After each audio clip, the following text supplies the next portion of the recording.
ഞാൻ രാവിലെ പാത്രം കഴുകാൻ ചെല്ലുമ്പോളേ എന്റെ കൂടെ നിന്ന് പാത്രം കഴുകും. ഞാൻ തുണി അലക്കുമ്പോ എന്റെ കൂടെ നിന്ന് തുണി അലക്കുക.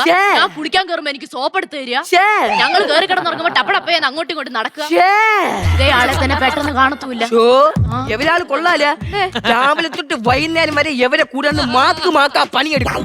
എവര് കിടന്നുറങ്ങുമ്പോ വാച്ച്മാന്റെ ഡ്യൂട്ടി. എനിക്ക് പാവം പ്രേതം ഒരു 5 മിനിറ്റ് നടു നിർത്തുമ്പോ എവർക്ക് വയ്യ. അന്യായ കിളവി തന്നെ നിങ്ങള്. നിന്റെ അച്ഛൻ എവിടെയാണ് ജോലി? 15 വർഷമായിട്ട് ദുബായിലാണ്. കാരണം എന്താണെന്നറിയോ പുള്ളി വരാത്തത്? ഇത് എന്നെ കാരണം. ഈ അമ്മ കണ്ട് പേടിക്കണ പ്രേതത്തിനെ ഫ്രെഡിക്ക് ഒഴിപ്പിക്കാൻ പറ്റുമോ ഇല്ലേ? പ്രേതത്തിനെ ഒഴിപ്പിക്കാൻ പറ്റുമെന്ന് എത്ര പ്രേതത്തിനെ ഒഴിപ്പിച്ചവനാണ് ഞാൻ. എന്ത് പ്രേതത്തിന് മൂത്രാടസം ഉണ്ടായിരുന്നു? ഒഴിപ്പിച്ചതല്ല, പ്രേതത്തിനെ തളച്ചിട്ടുണ്ട് ഞാൻ.